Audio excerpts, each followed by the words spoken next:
примеру, Бадрудин Амархаджиев, его аптечная сеть сейчас находится под серьезным давлением специальных служб.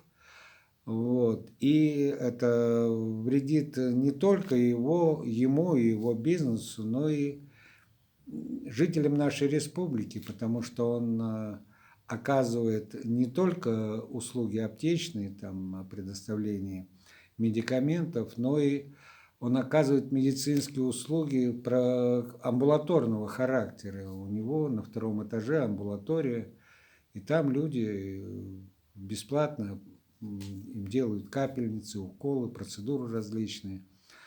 Вот хотелось бы спросить вас, как вы думаете, вот, что вы видите вот в этой ситуации и ваше мнение относительно этого?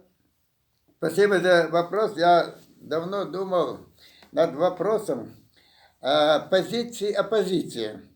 Я всегда искал научные корни в этом вопросе. Противостояние бывает правительства и оппозиции. Ну, по закономерным, фундаментальным закономерности Всевышнего, Творца миров, не бывает позиции без оппозиции. Так у него предусмотрено. Позиции, оппозиции. Вот это, они в едином комплексе. Позиции, оппозиции. И между ними такая борьба не антагонистическая, не враждебная, а созидательная борьба. Движет эволюцией, развитием мира. Не может быть развития без оппозиции. Хорошая оппозиция – это хороший помощник. Но оппозиция должна быть в меру оппозиционной, не враждебной, не антагонистической, а созидательной, предела единства оппозиции. Это уже хорошо. Поэтому тут у нас людей, конечно, большого опыта такого в социально-политическом плане нету борьбы вот такой позиции. Вот были времена, вот когда при советской власти, когда единая коммунистическая партия, единая, не было оппозиционной партии. Чем кончилось, как всегда, кончаются любые однополярное развитие, опасно, обязательно оно погибнет. Вот представьте себе движение процесса. Правая рука, правая позиция, левая, правая. И вот если у них борьба равномерная, в меру, правильно, вот так идет вверх развитие. А вот если, допустим, одна сторона отсутствует, другая развивается, как при коммунистическом строе было, единой партии, без оппозиции, вверх загибается и пойдет. То, что случилось в 90-х годах СССР. Это неминуемо. Если есть позиция, должна быть оппозиция, но не враждебная.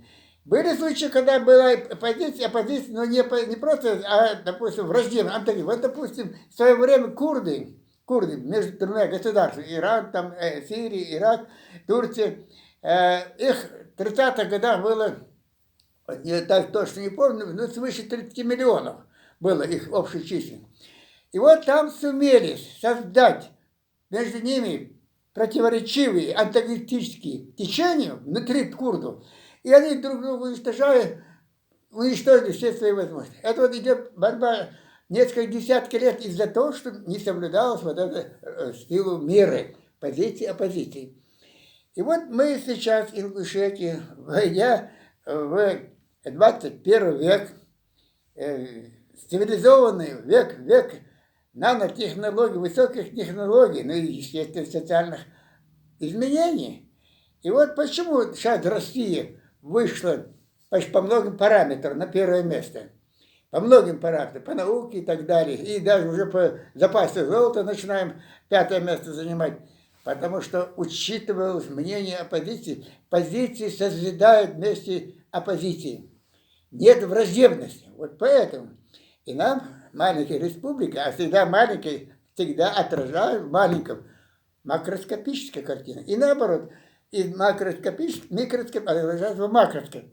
Поэтому нам надо научно подходить. И оппозиции, и противопозиции. Оппозиционное – это руководство. Надо соблюдать меру взаимных отношений. Вот. Созидать надо, а не разрушать. Так вот, в этом случае, вот я семью Амархаджаевых знаю 64-го даже года. И вот Бадрудин, он бизнесмен, врач. Его отец Нурдин был умный человек. Его дедушка Джамалдин. Джамалдин был один из двух Ингушетий, о которых Крачковский, востоковед Крачковский, писал, что он востоковед, он в университете имени Ломоносова, арабское отделение, они единственные два ингуша, которые поступали. Их дедушка Джамалдин и, если не ошибаюсь, Куркиев был. И он потом уехал в Афганистан, потом исчезнул. А Джамалдин вернулся на родину как раз после его приезда, вскоре нас выслали. И я эту семью знаю длительно. У Джамалдина было 7 сыновей. Вот из 7 Бадрудин, в честь кого назвали вот этого врача сейчас, умер, он работал в шахтах. В Казахстане, Калининградской области, в шахтах умер. И Нуруддин, его отец, назвал его, своего сына, в честь его брата. Вот, Нуруддин. Эти люди строго религиозные, строго соблюдающие адаты все. Ингушские традиции, религиозные традиции и государственные традиции. Законы, религию, обычаи, соблюдающие люди. Редко найдете такой. У них, как правило, все ориентировано, согласовано с высшими религиозными взглядами по линии своего дедушки, отца и так далее. Ну, насчет Нуруддина, Бадрудина.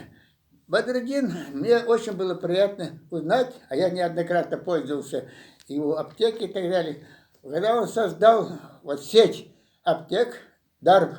Вот. В этих аптеках, кстати, цены честные, как говорят, менее тяжелые, менее... Но самое главное, подделки лекарств нету. Подделки нету. Я пользуюсь лично этой его аптеками.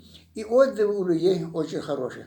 Кроме всего, он известен еще такой меценатской деятельности, бесплатно обеспечивающей людей крайне бедных, нуждающихся. Очень много он занимался беженским. Он сам, жили они в пригородном Базоркино или Чермен. Вот. И сейчас они живут в основном концерный завод Чермен, они живут, это Амархаджаевы, братья в основном. Ну и, кроме прочего, его дядя был женат на моей двоюродной сестре по матери, мы семейно дружили. Вот, Нажмуддин был, преподаватель английского языка. Крайне честный человек, вот, верующий и так далее. Ну, а его вот, дядя средний, это Насреддин, врач, который был, он длительное время был главврачом Надрамской районной больницы. Это 65-й, там, 7-й года. Потом он главным врачом был 10-й горболицы, туберкулезной больницы города Грозного. Одним из первых, который такое массовое движение привлек меня, был именно Насреддин, его дядя, Бадрудина дядя. Мы вместе работали и вместе приобщались могучей кучке. Мы тогда и сейчас, это Картоев Жабрал Забеевич, Базорки Идрис Муртузович, там, Газдиев Ахмед, Плиев Султан, Измаил Абхамид, которого убили в свое время, вот, и так далее. Вот эта кучка централизовался, был центр какой-то притяжения. И вот все идеи, заложенные в правильном развитии, восстановлении Республики Ингушетия, восстановлении, рождались там. И там мы всегда, когда собирались, говорили: законность, честность, преданность. Имеется интересом народа и государства. И вот когда вот таким образом, когда даже при этом режиме они считались с нами, Не, ну, слава богу, когда сталинской, беревских произвола не было, хоть какой-то соблюдали законность, и мы пользовались этой законностью, делали все, что от нас. То есть в любом хорошем движении должно быть ядро честное. Вот одним из таких элементов ядра является именно семья вот этих Омар-Хаджаевых. Это Омар-Хаджа, это их прадедушка, оттуда идет Омар-Хадж, Омар-Хадж, Омар-Хаджай, а сами они Хамхоевы. Вот. Ну, это из Хамхоевых, И да и вообще в Ингушетии, на мой взгляд, фамилии, которые наиболее положительные, много делающих. И мне было очень приятно, что Бадруддин пошел по линии именно созидательной, для людей, интересно. Я уверен, что вот эти, может быть, там, бывают же, конечно, бизнесмены, придираются, там, копаются, это во всей России проблемы. Не зря каждое собрание, каждый Совет Безопасности, когда собирает Владимир Владимирович Путин, всегда указывает, что надо пресекать преследование, чрезмерные ревизии, проверки бизнесменов, тормозящий бизнес. Это, я знаю, если вот руководитель Юнсбек, если узнает, Бамадгиревич, если узнает, если он тоже примет меры, так же, как и Бадруддин, заинтересован в созидании, помощи людям, он примет меры, чтобы вот такие не мешали людям Творца, созидательным людям, чтобы не мешали. Я уверен, это примет. А наши обязанности честных людей, обязанности, это не только желание, а обязанность защищать наших защитников, защищать передовое, не цепляться такого. И вот мне еще хотелось бы еще раз подчеркнуть, без оппозиции позиции не бывает. Но меру надо знать своей позиции, своей оппозиции. Меру, не переходить меру. А это, да, хайдину додыш холгад, хай барм хош холгад, барм, мера, барм. Нельзя ни с той стороны, ни с этой. Золотую середину надо соблюдать. Хотя у нас не так много, чтобы так это. Мы должны учитывать интересы и свои, и государственные, и региональные, и государственные, и свои, а не только одни свои интересы. Вот такой взвешенный подход к любым таким нам поможет. Вот пока будут такие, как вот Бадруддин, Омар-Хаджаев, пусть не подумай, что это, потому я говорю, как Морозик, Куштов Башир, вот, Алла Хамидович, пока будут такие люди, вот, которые работают не только на свой бизнес, но и на республику. И у нас много, кстати, вот таких работающих на интересах. Но есть, которые и не работающие, где-то на стороне. Но это им, как говорят, виднее. Но хотелось бы, чтобы каждый вот выходец из этой республики знал, откуда он пришел и что надо помогать республике. Народу надо помогать. Идейно, материально, по всем параметрам надо помогать. Вот это тогда будет единством. Единство это не значит, что все одной идеологии. Единство нет, а единство это когда все разнообразные течения идут к одной цели. Единство целевой и действием к целям, а не интересам отдельных. Единство. И вот иногда бывает даже вот любые, вот, допустим, религиозные деятели, религии различные, вирдыш, вот Цаго Хализм, Цаго Хализм, да, ну, целевым, то есть вере к Всевышнему, это Цаго Хализм, да. А вот путь к нему разный. Это не будет никогда есть. Пути разные, а цель одна. Поэтому вот в свое время в Ливане, вот, да постоянно в Ливане продолжалось, там 14 религиозных течений, 14, а некоторые из них даже ближе к христианскому, числятся мусульманскими, а ближе к христианскому, по разнообразию. Я почему это знаю? Я, будучи членом в свое время конфедерации горского народа, разговаривал с аспирантом, приехавшим из Ливана, здесь материал собирал по Северному Кавказу, он сам дагестанец по происхождению, кандидат, он писал там докторскую диссертацию, и приехал сюда материался. И я тогда поинтересовался, почему в Ливане такая вот идет борьба. И он говорит, да, вот говорит, там 14 вирдов или течений религиозных, 14, крайностей много, и поэтому чрезмерность, разнообразие тоже плохо. Чтобы люди знали, Всевышний, закономерности, которые я подветил, не только я, весь мир подветил, закономерность фундаментальная Создателя миров, разнообразие, изменчивость, вначале изменчивость, постоянно ничего нет, изменчивость, разнообразие, борьба между разнообразиями, отбор лучших победителей, лучший отбор и используем для дальнейшего развития. Так идет развитие, это закономерности Всевышнего, Созидателя миров. И это надо нам тоже знать. Вот самое главное, меру не переходить. Ни той стороне, ни этой стороне. Соблюдать меру. Это будет тогда вот правильное, результативное течение. Борьба результативная, а не уничтожающая друг друга. Вот это не должно быть. Я, конечно, не такой уж крупный там, ученый, но я всегда научно осмысливаю все эти процессы, которые у нас здесь происходят, с точки зрения общемедицинской. Ведь почему? Ведь человек, насколько нам известно, самое сложное создание Всевышнего. Даже иногда говорят, что человек подобен космосу, Всевышнему. Он создал человека что-то похожее на космос. И действительно, когда коснешься фундаментальных процессов генетических, иммунологических, обменных процессов, возрастных изменений, социально-бытовых там, привычек и так далее, коснешься, и все чувствуется рука регулирующая. Вот еще хотелось бы сказать несколько слов насчет, вот я сказал, фундаментальной закономерности. В медицине, в биологии, вернее, лет уже как 50 примерно, как открыли генетический код. И сейчас идет постепенно расшифровка генетического кода. Что такое генетический код? Генетический код в биологическом понимании – это план развития организма. Организма во всех отношениях. Ну, в сочетании с условиями для реализации этого плана. Сочетание. Вот. Кто составляет план человека развития?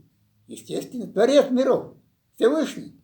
И поэтому по генетическому коду заложен его план. Но люди это узнают уже, ученые. Мы по генетическому коду он нам позволяет видеть свои планы и так далее. Кстати, поэтому нам, инглишам, надо, мы как маленькая нация, все-таки смотреть в сторону, изучать. Если даже они враждебные, но если полезные брать у этого передового вот, народа, нации и так далее. Учиться надо хорошему. Ну и, конечно, обязательно помнить о Всевышнем, о Создателе. Он есть, он будет, и поэтому мы не должны себя изолировать, считать чрезмерно оригинальными, хорошими или чрезмерно плохими. Пока мы не очень блещем, но стремиться к этому надо. Вот такое мнение. Поэтому мне, конечно, не только вот Омар Хаджаев, такие люди у нас, бизнесмены, это будет. Без этого не бывает. Конфликты бывают, это сразу. Вот. Но все-таки мне бы, вот я думаю, вот это будет высшему руководству, народу более виднее. Мне кажется, у нас старые традиции, когда мы изолированно находились в горных местах, у нас был так называемый совет, общественный совет, общественный совет и так далее. Вот и сейчас бы, ну это все время Верховный Совет, подражание было, это Верховный Совет, там, правитель Верховного Совета и так далее, или партийных органов Совет, там, это, или даже в регионах есть какие-то центры регулирующие и в какой-то степени корректирующие, которые прислушиваются. Вот нам желательно все-таки, кроме всего прочего, иметь не только официальные там органы, руководство, там парламент, президиум, есть совет министров, все пусть будет. ну, иметь что-то национальное для нас. Вот был у нас Мягков когда-то, был, конечно, Мягков тоже имел свои недостатки, но что-то сохранилось от старого.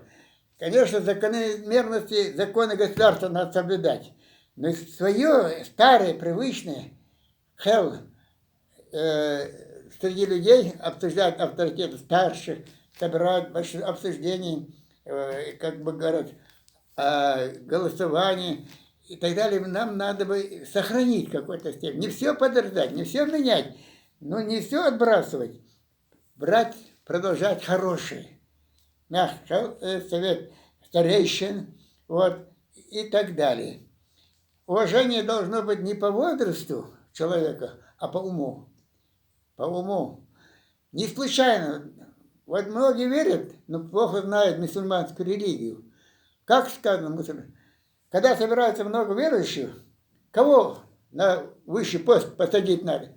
Того, кто больше знает. Если одинаково знает больше, одинаковых знаний, кто красивее, на которого будут смотреть приятно. Вот. А если даже одинаково они и по красоте, и по уму, тогда у кого голос лучше. Голос отработан, слушай, звучно, приятно. И так далее. Вот такие критерии отбора совещаний, пользы такого, нам надо бы сохранить и восстановить и развивать. Я не знаю, каким-то образом. Вот я еще раз прошу, призываю. Я уверен, что руководство наше это учтет. Вот такие. Тут же не главная цель там кого-то порешать, там, кого-то это или мстить. Это мелко. В любом споре, русская пословица говорит, в любом споре виноват тот, кто умнее. В любом споре виноват тот, кто умнее. Так что в любом споре надо еще подумать, кто умнее, а кто-то. Вот так я думаю. И я думаю, что вот такие вот сейчас проверки, которые, я знаю, это извне приехавшие люди проверяют. Везде они тоже свои, может, планы, цели имеют. Но мы не должны допустить, чтобы на наших глазах разрушали наши основы, наши доброжелатели, наши помощники. Не должны это допустить. Люди этого не позволят. И он человек, и Всевышний, кстати, не позволяет. Вот такие я пожелал бы.